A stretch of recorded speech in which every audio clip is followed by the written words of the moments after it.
David Thompson sat in his corner office on the 32nd floor, staring at the employee satisfaction survey results spread across his mahogany desk.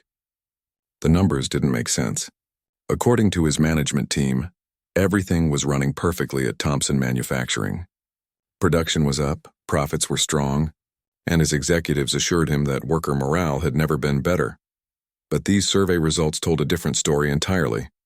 Only 23% of employees said they felt valued at work. 47% were actively looking for other jobs. The comments section was filled with complaints about outdated equipment, unfair treatment, and feeling invisible to upper management. One comment particularly stuck with him. The people at the top have no idea what it's really like down here. David had built Thompson Manufacturing from the ground up over the past 15 years. What started as a small operation with 12 employees had grown into a company with over 800 workers across 3 facilities. But somewhere along the way, he realized he had lost touch with the people who made his success possible. He called his assistant and asked her to cancel his afternoon meetings. Then he walked down the hall to find his vice president of operations, Robert Chen. "Robert, I need to ask you something," David said, closing the office door behind him. "These survey results show our employees are unhappy. Really unhappy. But you've been telling me everything is fine. What's going on?" Robert shifted uncomfortably in his chair. "Well, David, you know how these surveys can be. People always complain more than they praise. The important thing is our productivity numbers are excellent. Revenue is up 18% from last year. But what about the people complaints? The equipment issues? The safety concerns? Look, we address problems as they come up. Sometimes workers exaggerate things to get attention. The middle managers handle most of these issues before they become real problems." David studied his longtime colleague's face. Robert had been with the company for 8 years and had always been reliable. But something in his tone suggested he wasn't getting the whole truth.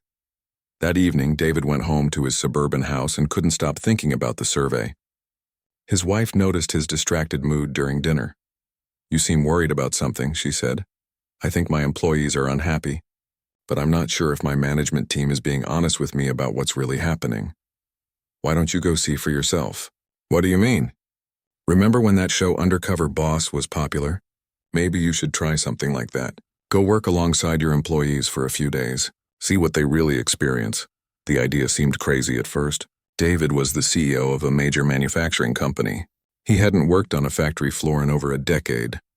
But the more he thought about it, the more it made sense. How else could he learn the truth about what was happening in his own company? The next morning, David called his head of human resources, Lisa Park, into his office. "Lisa, I need your help with something unusual. I want to go undercover as a regular employee for 2 weeks. Can you set that up?" Lisa's eyes widened. "You want to what?" "I want to work on the floor. See what our employees really experience every day. But I need it to look legitimate. Fake documents, a backstory, everything. David, that's quite a risk. What if someone recognizes you? Most of our floor workers have never seen me up close. I'll work the night shift at the packaging facility across town. Different building, different people. You can say I'm a temporary worker who got laid off from another company." Lisa hesitated. "Are you sure about this?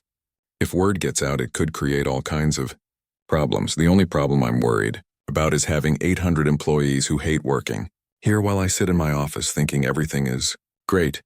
It took Lisa 3 days to arrange everything. She created employment documents for Mike Roberts, a 42-year-old man who had recently been laid off from a competitor's factory. She arranged for David to be assigned to the night shift packaging department, working from 6 in the evening until 4 in the morning. David spent the weekend preparing. He bought work boots, safety glasses, and the kind of clothes his factory workers wore. He practiced his backstory until it felt natural. He even got a haircut at a different salon to change his appearance slightly.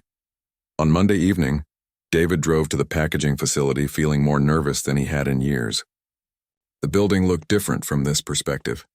Instead of walking through the front entrance to the executive offices, he went around to the employee entrance in the back. He badged in with his temporary ID card and followed signs to the locker room. The night shift supervisor, a woman named Maria Rodriguez, introduced him to the team. She had been with the company for 6 years and clearly knew her job well. David could immediately see that she commanded respect from the other workers. "This is Mike. Maria announced to the group of 12 people gathered around the packaging line. He's going to be working with us for a while. Mike, this is the team that keeps this place running. The workers welcomed him warmly. They seemed genuinely happy to have help, which surprised David. At his executive level, new people were often seen as threats or competition. Here, an extra pair of hands was simply appreciated. Maria assigned David to work alongside Tom Wilson, a man in his late 50s who had been packaging products for Thompson Manufacturing for over 20 years. Tom had kind eyes and calloused hands that spoke of decades of hard work. "Don't worry, Mike," Tom said as they walked toward the packaging line. "It looks complicated, but you'll get the hang of it. Maria's a great supervisor. She actually cares about us, unlike some of the management around here." As they approached the machinery, David got his first real look at the equipment his employees used every day. The packaging line was older than he had realized, with patches of rust visible on several components. Safety guards were missing from some moving parts, and he could hear concerning sounds coming from the main motor. "How old is this equipment?" David asked. Tom laughed, but there was no humor in it. "This line was installed when I started here 20 years ago. And it wasn't new then. We keep it running with prayer and duct tape most days." David felt a knot forming in his stomach. In his boardroom presentations, he had been told that equipment maintenance was up to date and that safety standards exceeded industry requirements. Tom spent the next hour teaching David how to operate the packaging station. The work was more physically demanding than David had expected. Workers had to lift boxes weighing up to 30 pounds repeatedly throughout their shift. The pace was relentless, with productivity quotas that seemed barely achievable even when everything ran smoothly. Halfway through the shift, the main motor started making a grinding sound that grew progressively worse. Workers exchanged worried looks, but they kept operating the line. "Shouldn't we stop the machine?" David asked Tom. "We would if we could, but management says we can't stop production unless there's an actual safety emergency. If we don't make our quota tonight, everyone hears about it tomorrow." 10 minutes later, the motor ceased completely, bringing the entire line to a halt. Maria immediately called maintenance, but she looked stressed about the downtime. "How often does this happen?" David asked. "More and more lately," Tom replied. "But when we mention it to the day shift supervisors, they say we're making excuses. They think we're just trying to avoid work." David spent the rest of his first shift helping the maintenance crew get the line running again and observing how his employees handled the crisis. What he saw amazed him. Despite the frustration and the obsolete equipment, the workers pulled together as a team. They helped each other, shared knowledge, and maintained positive attitudes even when faced with impossible situations. But what amazed him most was watching Maria work.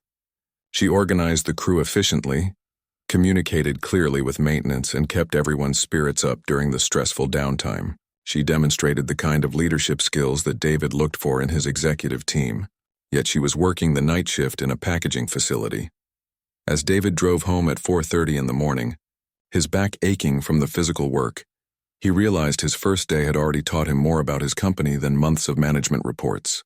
The disconnect between what he heard in boardroom meetings and what actually happened on the factory floor was enormous, and he had only just begun to discover the truth. David's second day as Mike Roberts started just like the first, but this time he knew what to expect. His muscles were sore from the previous night's work, something he hadn't experienced in years of sitting behind a desk. As he walked into the facility, he noticed details he had missed before. The employee parking lot had more potholes than the executive lot. The break room vending machines were older and more expensive than the ones in the office building. Even the lighting seemed dimmer in the work areas. Tom Wilson greeted him with a tired smile. "How are you feeling after your first night, Mike?" "Sore but good," David replied honestly. "I haven't done physical work like this in a long time. You'll get used to it. Most of us have been doing this for years. The trick is to pace yourself and help each other out." As they began their shift, David paid closer attention to the interactions between workers and supervisors. Maria Rodriguez commanded genuine respect from her team, but David noticed she often looked frustrated when dealing with management requests from the day shift. Around 9 o'clock, Maria received a phone call that made her face tighten with worry. After hanging up, she gathered the team around. "Folks, I just got word from upstairs that our productivity numbers were down 3% last week. They want us to increase our pace tonight to make up for it." The workers exchanged glances. David could feel the tension in the room. "But Maria," said Jennifer Hayes, a woman who operated the quality control station, "we were down because the equipment kept breaking. We lost 4 hours on Tuesday when the conveyor belt snapped." "I know that, and you know that," Maria replied. "But the day shift managers don't want to hear about equipment problems. They just see the numbers." David watched this exchange with growing concern. In his executive meetings, he had been told that productivity targets were reasonable and achievable. Nobody had mentioned that workers were being pressured to make up for time lost due to equipment failures. As the night progressed, David began to understand the real culture of his company. The day shift supervisors who reported to his management team seemed disconnected from the realities of the work floor. They set quotas and policies without understanding the daily challenges workers faced. During the first break, David sat with a group of employees in the break room. The conversation was eye-opening. "I've been here 8 years," said Carlos Martinez, a machine operator. "The work has gotten harder, but the pay hasn't kept up. My wife had to take a second job just so we can afford our rent." "At least you get overtime," replied Angela Foster, who worked in quality control. "They cut my hours to part-time last year to avoid paying benefits. Now I'm working here and at a grocery store just to make ends meet." David felt sick to his stomach. These were good people, working hard, and they were struggling financially despite being employed by his profitable company. "What about talking to management about these problems?" David asked, trying to sound like a new employee seeking information. The group laughed, but it wasn't a happy sound. "You must be new," said Carlos. "The day shift supervisors don't want to hear complaints. They have meetings with the executives every week, and they need good news to report. If you bring up problems, they say you're being negative or making excuses." "I tried to suggest some equipment improvements last year," added Angela. "I got written up for insubordination because I went over my supervisor's head." David was beginning to understand why his employee satisfaction surveys were so negative. There was a system in place that actively discouraged feedback from workers to upper management.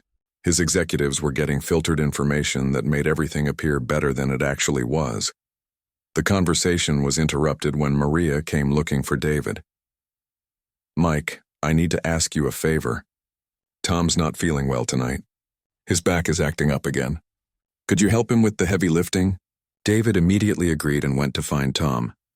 He found the older man struggling to lift boxes onto the packaging line, clearly in pain. "Tom, are you okay?" "Just my old back acting up," Tom said, forcing a smile. "I've had 3 surgeries over the years. Some days are better than others. Should you be working tonight? Can't you go home sick?" Tom shook his head. "Can't afford to miss work? I only get 3 sick days a year, and I have to save those for real emergencies. Besides, my wife needs surgery next month and we need every paycheck we can get." David helped Tom with the heavy boxes while trying to process what he was learning. This man had dedicated 20 years of his life to Thompson Manufacturing, had injured his back doing the work, and was still struggling financially.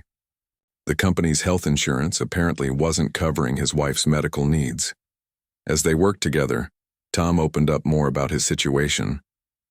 "You know, Mike, I've seen a lot of changes here over the years. When I started, the company felt like a family. The owner knew most of our names.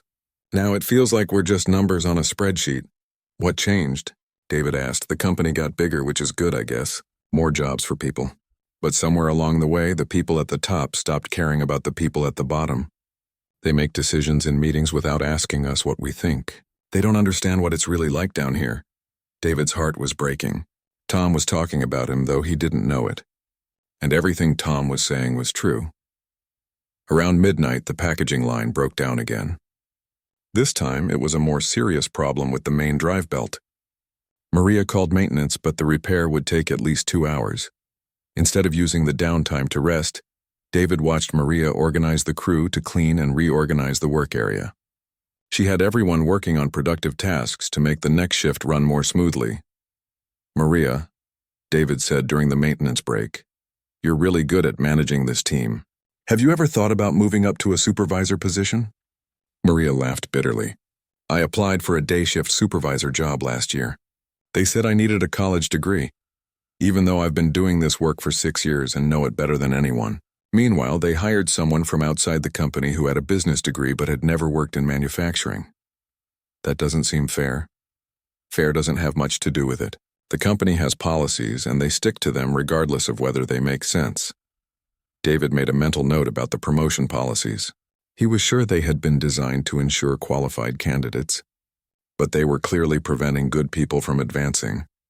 During the second break, David found himself in conversation with Jennifer Hayes, the quality control worker. She was a single mother with 2 teenagers, and she had been with the company for 5 years. "The hardest part isn't the work," Jennifer told him. "It's feeling like nobody values what we do. We catch defects that could cost the company thousands of dollars, but when budget cuts come, quality control is always the first department they want to reduce. Have you talked to management about the importance of quality control?" "I've tried. I even wrote a detailed report last year showing how much money we saved the company by catching problems early. But it never went anywhere. The day shift supervisor said it wasn't my job to worry about company finances." David was taking mental notes of everything he was hearing. These employees had valuable insights and suggestions that could improve the company, but there was no system in place to capture their knowledge. As the shift progressed, David began to see patterns in the problems his employees faced. The equipment was older and less reliable than he had been told. The productivity quotas were set without considering equipment downtime. The promotion system favored credentials over experience and capability. And perhaps most importantly, there was no real communication between the workers and upper management. Near the end of the shift, David witnessed something that drove home the point about communication gaps. Maria received another phone call from the day shift supervisor, complaining about productivity numbers. After hanging up, Maria looked frustrated and tired. "What was that about?" David asked. "They're upset because we're behind quota again tonight. They want to know why we can't keep up with the other facilities." "Did you tell them about the equipment breakdown?" "I tried, but they said that's just an excuse. They said the other facilities don't have these problems." David knew this wasn't true. He had seen maintenance reports showing that equipment problems were common across all facilities. But apparently, this information wasn't being shared with the people who set productivity expectations. As David drove home that morning, he realized that his company had developed a culture where bad news was suppressed and problems were ignored rather than solved. His employees were dedicated, hardworking people who cared about doing good work, but they were operating in a system that didn't support them. He also realized that Maria Rodriguez was exactly the kind of leader his company needed in management positions.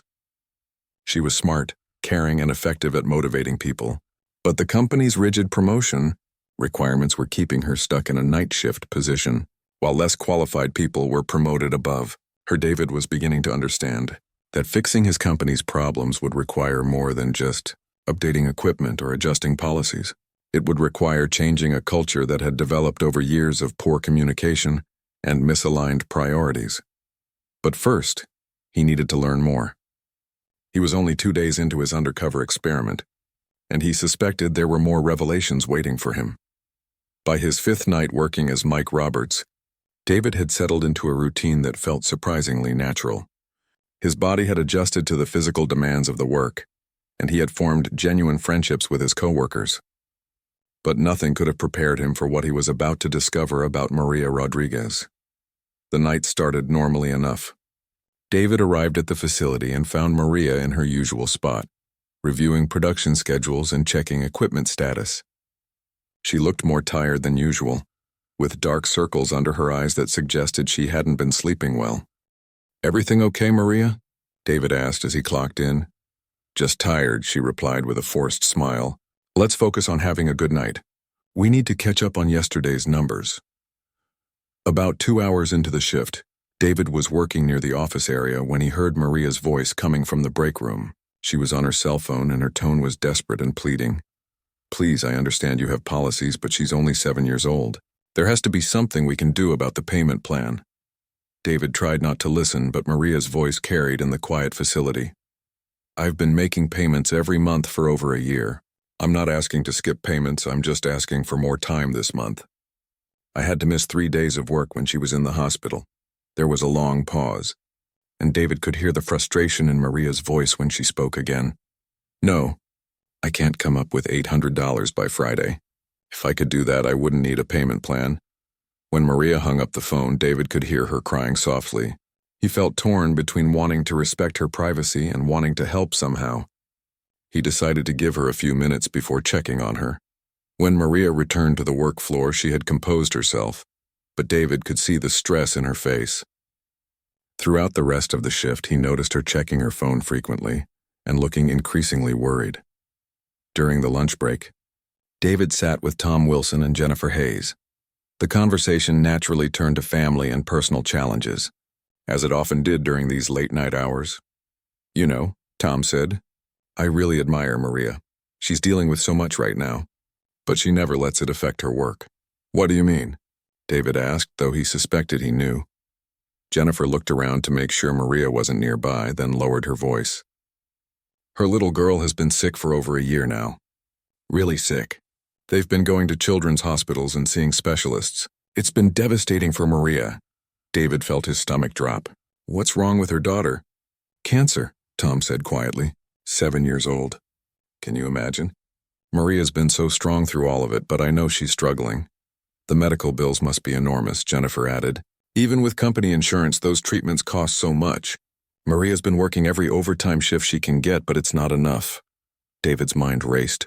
Maria Rodriguez, the best supervisor he had encountered in his own company, was dealing with a child's cancer diagnosis while working night shifts to try to pay medical bills. And apparently his company's health insurance wasn't providing adequate coverage. "Does management know about her situation?" David asked. Tom and Jennifer exchanged glances. "She mentioned it when she applied for the day shift supervisor position," Tom said. "She explained that the promotion would help her afford better insurance and more flexible hours for doctor appointments. But they turned her down because she doesn't have a college degree." "That's terrible," David said, meaning every word. "The worst part," Jennifer continued, "is that they hired someone from outside the company instead. Nice guy, but he doesn't know anything about our operation. Meanwhile, Maria knows this place better than anyone and desperately needs that promotion." David spent the rest of the break thinking about what he had learned.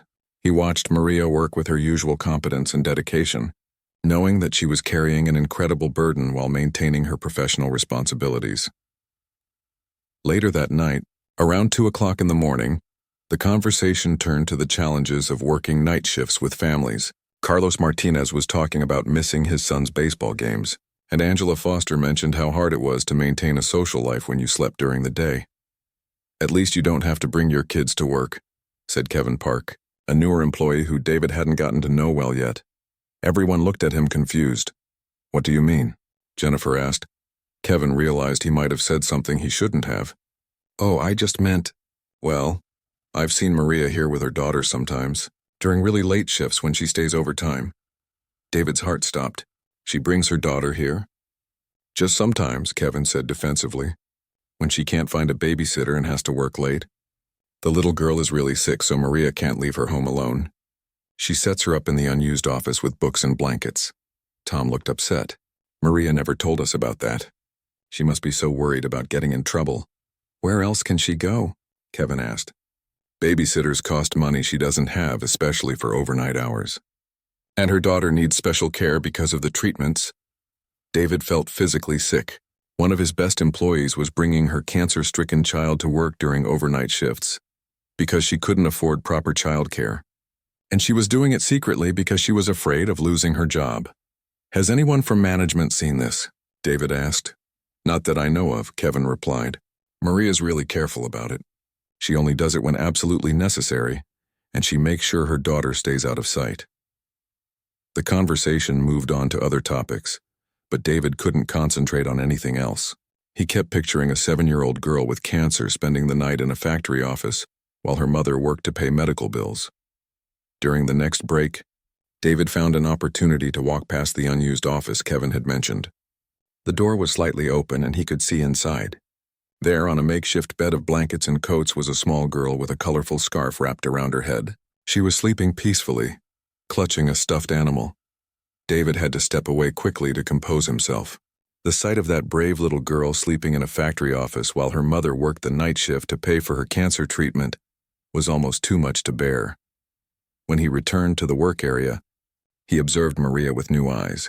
She was checking her phone more frequently than usual, and every hour or so she would disappear for a few minutes. David realized she was checking on her daughter. Around 3:30 in the morning, David saw Maria walk quickly toward the office area, looking concerned. He followed at a distance and heard her talking softly to someone. "It's okay, sweetheart. Mommy's here. Do you need some water?" David heard a small, weak voice respond, "I don't feel good, Mommy." "I know, baby. We'll be going home soon. Just rest for a little while longer." David had to walk away. The image of Maria comforting her sick child in a factory office in the middle of the night would be burned into his memory forever. As the shift ended and workers began cleaning up their stations, David watched Maria carefully pack up items from the office. She moved efficiently but gently, clearly experienced at this routine. When she emerged carrying a small bundle, David could see her daughter's face briefly. The child looked pale and thin, but she managed a small smile for her mother. "Ready to go home?"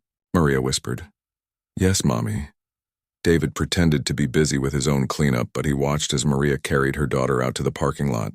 The little girl's legs were wrapped around her mother's waist and her head rested on Maria's shoulder. Despite her obvious exhaustion, Maria moved carefully to avoid disturbing her child. As David drove home that morning, he couldn't stop thinking about what he had witnessed. Maria Rodriguez was not just a good supervisor and a dedicated employee.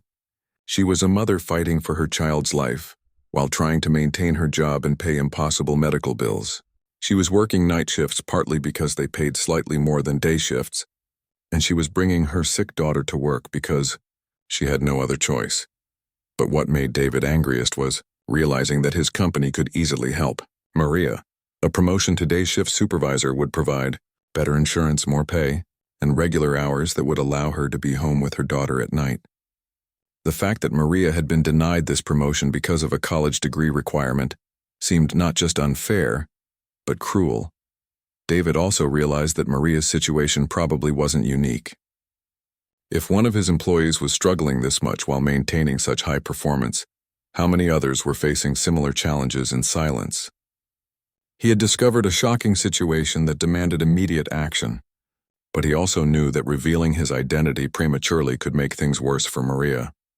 If she learned that the CEO had witnessed her bringing her sick daughter to work, she might feel humiliated or afraid of losing her job. David needed to find a way to help Maria and address the systemic problems in his company, but he had to do it carefully. The wrong approach could destroy the trust he had built with his employees and potentially harm the very people he was trying to help. As he lay in bed that morning, unable to sleep, David knew that his undercover experience had fundamentally changed him. He could never again sit in a boardroom meeting and accept sanitized reports about employee satisfaction. He had seen the real cost of his company's policies on the lives of good people. But most importantly, he had seen the face of that brave little girl sleeping in a factory office, and he knew he couldn't let that happen again. Whatever it took, he was going to find a way to help Maria and her daughter, and to make sure no other employee faced such an impossible situation alone. David couldn't sleep after his shift ended. The image of Maria's daughter sleeping in that makeshift bed haunted him as he lay staring at the ceiling. He had discovered something that demanded immediate action, but he was trapped by his own deception. Revealing his identity too soon could backfire catastrophically, but watching Maria struggle while he had the power to help felt like torture. He spent the day researching his company's health insurance policies and employee assistance programs. What he found made him even angrier. Thompson Manufacturing actually had decent coverage compared to many companies, but the out-of-network specialist fees and experimental treatment costs that cancer patients often faced could easily overwhelm any insurance plan. There was also an employee emergency assistance fund that had been established years ago, but it had been so underutilized that most employees didn't even know it existed. That evening, David returned to work with a heavy heart and a plan that felt impossibly delicate. He needed to find a way to help Maria without revealing who he was, while also gathering more information about the systemic problems that had led to her situation. As he clocked in, David noticed that Maria looked even more exhausted than the night before. Her usual energy seemed forced, and she moved more slowly than normal.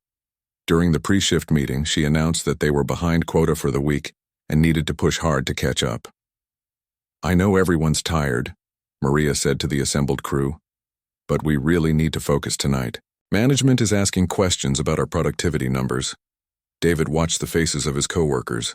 They looked as tired as Maria, but they nodded and prepared for another demanding night. These people were giving everything they had to a company that barely seemed to acknowledge their existence. About an hour into the shift, David made a decision that scared him. During a brief lull in the work, he approached Maria. "Maria, can I ask you something personal?" She looked up from her clipboard, surprised. "Sure, Mike. What's on your mind?" "I've noticed you seem really stressed lately. I know we haven't known each other long, but if there's anything I can do to help." Maria's face went through several expressions before settling on a tired smile. "That's really kind of you, Mike. I'm just dealing with some family stuff. Nothing that affects my work." "I have kids too," David lied, hating himself for the deception but knowing he needed to build trust. Sometimes family problems make everything else harder. For a moment, Maria's carefully maintained composure slipped. "My daughter is sick," she said quietly. "Really sick? And the medical bills are? Well, they're overwhelming." David felt his chest tighten. "I'm so sorry. How old is she?" 7. She's been fighting cancer for over a year now. She's so brave. But the treatments are expensive, and even with insurance." Maria's voice trailed off. "Have you talked to anyone here about it? Maybe there's some kind of assistance available?" Maria shook her head. "I mentioned it when I applied for a promotion last year, but it didn't seem to matter.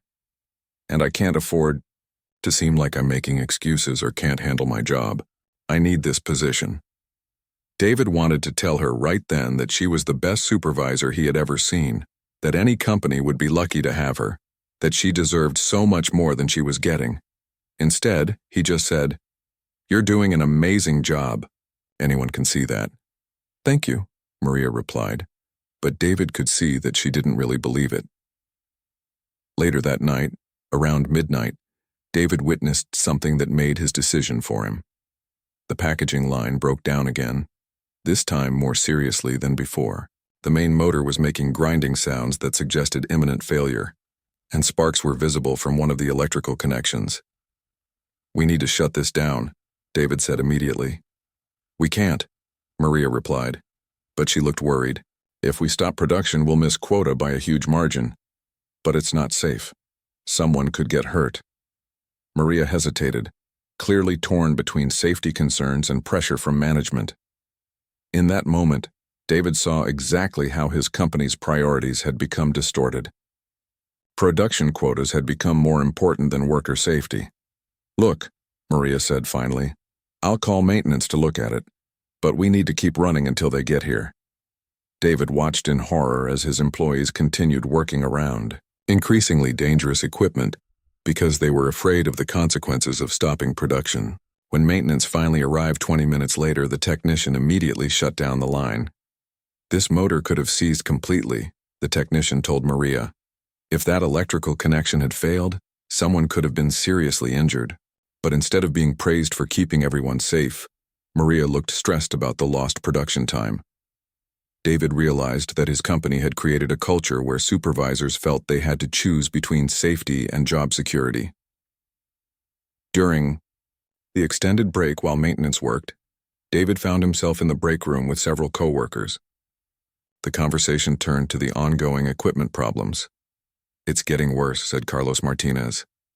"Last month, Jennifer almost got hurt when that conveyor belt snapped. The safety guard had been missing for weeks. I reported that safety guard 3 times, Jennifer added, but they said it was low priority because the machine was still operational." "Meanwhile," said Tom Wilson, "they spent $50,000 renovating the executive offices last month. New furniture, new carpet, the works." David felt sick. He vaguely remembered approving that renovation, thinking it would improve the company's professional image. He had no idea that basic safety equipment was being ignored while he was upgrading executive furniture. "The problem is," Angela Foster said, "nobody up there cares what happens down here. They make decisions in their meetings without asking us what we need." "Maria tries to speak up for us," Carlos added, "but she's just a night shift supervisor. The day managers don't listen to her."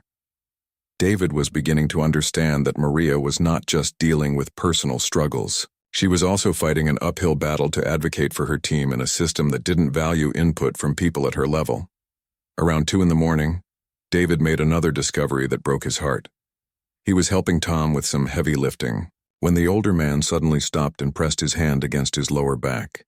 "You okay, Tom?" "Just a muscle spasm. Happens sometimes since my surgery. Maybe you should take a break." Tom shook his head. "Can't afford to. I'm already worried about next month." "What do you mean?" Tom looked around to make sure no one else was listening. "My wife needs another surgery. The insurance will cover most of it, but we still need to come up with about $3,000 for the deductible and co-pays. I've been working every overtime shift I can get, but it's not enough." "Haven't you been here for 20 years? Doesn't that count for something?" "You'd think so, wouldn't you?" Tom said bitterly. "I applied for a maintenance supervisor position last year. Better pay, better benefits. But they said I needed technical certifications I don't have. Meanwhile, I've been fixing these machines for 2 decades. David was seeing the same pattern everywhere. Good employees with years of experience were being held back by rigid requirements that didn't reflect their actual capabilities, while medical bills and financial stress pushed them to work beyond their physical limits. As the shift progressed, David began to understand the full scope of the moral dilemma he faced. Maria was bringing her sick daughter to work and pushing herself to exhaustion trying to pay medical bills. Tom was working injured because he couldn't afford his wife's surgery. Jennifer and Angela were working multiple jobs to make ends meet. Carlos was missing his children's activities because he needed overtime pay. All of these problems could be solved with the resources David had at his disposal as CEO. Better health insurance, more flexible promotion policies, updated equipment, and fair compensation would address most of the issues he was seeing. But acting too quickly could expose his deception and potentially make things worse for the very people he wanted to help. Around 3 in the morning, David saw Maria make her usual check on her daughter. This time, he followed at a distance and heard a conversation that nearly brought him to tears. "Mommy, when can I go to school again?" the little girl asked in a weak voice. "Soon, sweetheart. When you're feeling better. The other kids at the hospital say their mommies don't have to work at night. Why do you have to work at night?" David heard Maria's voice break slightly as she answered. "Because mommy needs to work extra hard right now to help you get better. But it won't be forever. I wish you could be home with me." "I wish that too, baby. But we're going to be okay. Mommy's going to take care of everything." David had to walk away quickly before he did something that would blow his cover. The sound of that little girl asking why her mother had to work nights while she was fighting cancer was almost unbearable. As the shift ended, David watched Maria carefully bundle up her daughter for the trip home. The little girl was awake this time, and David could see her face clearly. Despite her obvious illness, she had bright, intelligent eyes and a smile that reminded him of Maria. "Ready to go home, sweetie?" Maria asked softly. "Yes, Mommy. Will you read me a story when we get home?" "Of course I will." As they walked toward the parking lot, David made a decision. He couldn't continue watching this situation without taking action. The moral weight of having the power to help while maintaining his deception was becoming unbearable, but he also knew that his next moves would determine whether he helped or harmed the people he had come to care about. He needed to find a way to end his undercover experiment and begin making changes without destroying the trust he had built or endangering anyone's job security. The question was how to transition from Mike Roberts back to David Thompson in a way that would allow him to help Maria and her daughter and fix the systemic problems that had created this situation in the first place. As he drove home that morning, David knew that his days of hiding in plain sight were numbered. The time for action was approaching, but the stakes had never been higher. David's final night as Mike Roberts was supposed to be just another shift, but fate had different plans. He arrived at the facility with a heavy heart, knowing that tomorrow he would have to figure out how to transition back to being the CEO while helping the people he had come to care about. He had spent the day developing a plan for revealing his identity and implementing changes, but he wasn't prepared for what was about to happen. The night started with troubling news. Maria gathered the team for the pre-shift meeting and announced that corporate had mandated a 10% increase in productivity targets starting the following week. "I know this seems impossible," Maria said, her voice strained, "especially with our equipment issues. But these orders are coming from the very top." David felt sick knowing that he was the very top and that his management team was implementing policies in his name that he had never approved. The disconnect between executive decisions and floor reality had become a chasm. 2 hours into the shift, the situation went from bad to catastrophic. The aging packaging line, which had been showing signs of failure for weeks, finally broke down completely. This time, it wasn't just a motor problem or a belt issue. The main control system failed, sending electrical sparks flying and filling the area with smoke. "Everyone back," Maria shouted, immediately taking charge of the emergency. "Tom, hit the main power switch." Jennifer, call the fire department. David watched in amazement as Maria coordinated the emergency response with calm professionalism. She evacuated the area, ensured everyone was safe, and contained the situation before it could become worse. Her leadership in that moment was extraordinary, far exceeding what he had seen from many of his executive team members during crises. But as the smoke cleared and the fire department declared the scene safe, the implications became apparent. The packaging line was completely destroyed. There was no way to meet any production targets, let alone the increased ones that had just been mandated. Within an hour, day shift management arrived at the facility. David watched from a distance as Maria explained what had happened to her supervisor, Robert Chen, the same vice president who had been assuring David that everything was running smoothly.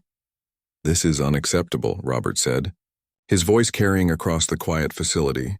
"How could you let equipment get to this point?" "Sir, I've been reporting problems with this line for months," Maria replied, maintaining her composure despite the obvious stress.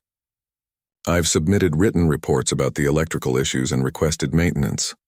Don't make excuses. This kind of failure reflects poor supervision." David had heard enough. He couldn't stand by and watch Maria be blamed for problems that were clearly the result of deferred maintenance and inadequate investment in equipment. But before he could intervene, something even worse happened. Robert noticed that the facility was unusually quiet for this time of night. "Where is everyone? Why isn't the backup line running?" "The backup line has been down for maintenance since Tuesday," Maria explained. "And several employees went home after the emergency because they were shaken up by the smoke and sparks. This is completely unacceptable. I'm writing you up for failing to maintain productivity during a crisis." That was the moment David's self-control snapped.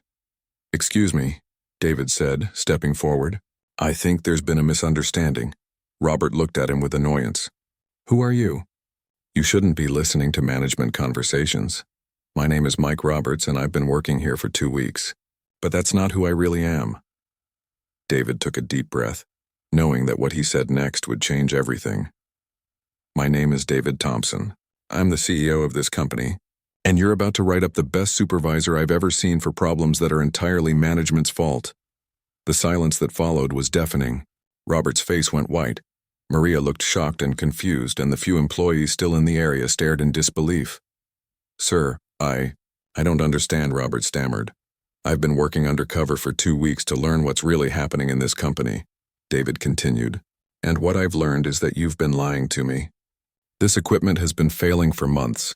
Safety issues have been ignored, and good employees have been struggling while you've been telling me everything is fine." David turned to Maria, who was still processing what she had just heard. "Maria, I owe you an apology for the deception, but I also owe you an explanation. The employee satisfaction survey showed serious problems, but I was being told by management that everything was great. I needed to see the truth for myself." "You're really the CEO?" Maria asked quietly. "Yes. And you're the most capable supervisor I've encountered in this company. The fact that you've been denied promotions because of arbitrary degree requirements while dealing with your daughter's illness is inexcusable." Maria's eyes widened. "You know about? I know you've been bringing your daughter here some nights because you can't afford overnight childcare. I know you're drowning in medical bills despite working overtime whenever possible. And I know you applied for a day shift supervisor position that would have given you better insurance and more reasonable hours, but you were turned down." Robert tried to interrupt. "Sir, if I had known..." "If you had known what?" David snapped. If you had known I was here, you would have treated people differently? That's exactly the problem. These employees deserve to be treated with respect and fairness whether I'm watching or not. David turned back to Maria. I want to offer you the position of operations manager for this facility, effective immediately. It comes with a 40% salary increase, full benefits including premium health coverage, and the authority to make the equipment and safety improvements this place desperately needs. Maria's eyes filled with tears. I don't know what to say. Say yes, said Tom Wilson, who had been listening from nearby. You've earned it 100 times over.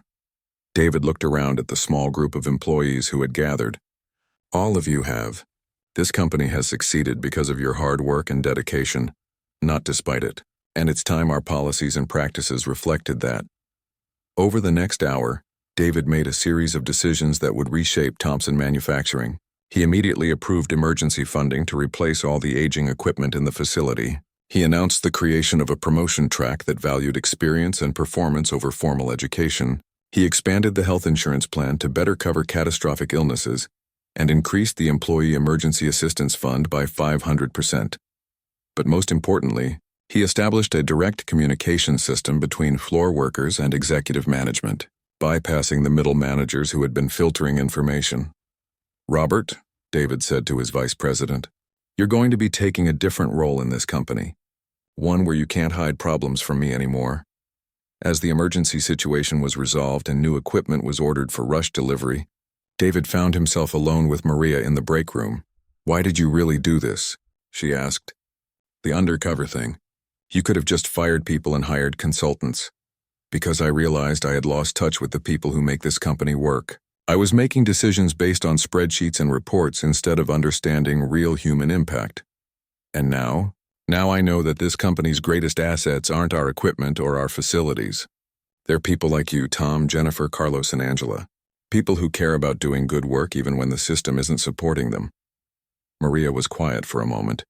My daughter is going to be so excited that Mommy doesn't have to work nights anymore. How is she doing? Better, actually. The doctors are optimistic about her treatment. But the bills... The new insurance will cover experimental treatments and out-of-network specialists, David said. And there's a retroactive clause that will help with existing debt. Maria started crying again, this time from relief rather than stress. 6 months later, David visited the facility again, but this time he walked through the front door as himself. The transformation was remarkable. New equipment hummed efficiently, safety protocols were rigorously followed, and productivity was higher than it had ever been. He found Maria in her new office, reviewing plans for a company-sponsored daycare center that would help other working parents avoid the struggles she had faced. How's your daughter? David asked. She started 2nd grade last month, Maria beamed. Her hair is growing back and her doctors say she's responding beautifully to treatment. She wants to be an engineer when she grows up so she can fix machines like Mommy does. And how are things here? Amazing. Morale is higher than I've ever seen it. People feel valued and heard. We have workers suggesting improvements that are saving the company thousands of dollars, and our safety record is the best in the industry. David smiled. What about Tom and the others? Tom got promoted to maintenance supervisor and his wife's surgery went perfectly. Jennifer finished her business degree through the company tuition program and is now assistant operations manager. Carlos switched to day shift so he can coach his son's baseball team, and Angela got promoted to quality control manager. As David prepared to leave, Maria stopped him. I need to ask you something. Do you ever regret doing the undercover thing? It was risky for you. David thought about it for a moment. It was the best decision I ever made as a CEO. I learned that leading a company isn't about sitting in an office making decisions based on reports. It's about understanding the real impact of those decisions on real people's lives. And now I know that when employees succeed, the company succeeds. When we take care of our people, they take care of our business. It's not complicated, but it's easy to forget when you're isolated in executive meetings. As David walked back to his car, he reflected on how much had changed. Thompson Manufacturing was more profitable than ever, but more importantly, it had become the kind of company he had always intended it to be. A place where hard work was rewarded, where people were valued, and where a single mother fighting for her child's life could find not just a job, but a supportive community. The Undercover experiment had lasted only 2 weeks, but its impact would last forever. David had learned that the most important business metric wasn't productivity or profit margin. It was whether the people who made the business possible could go home at night feeling valued, respected, and hopeful about their futures. And in a small office filled with drawings from a 7-year-old girl who was winning her battle against cancer, there was proof that sometimes the most powerful change starts with simply paying attention to the people who matter most.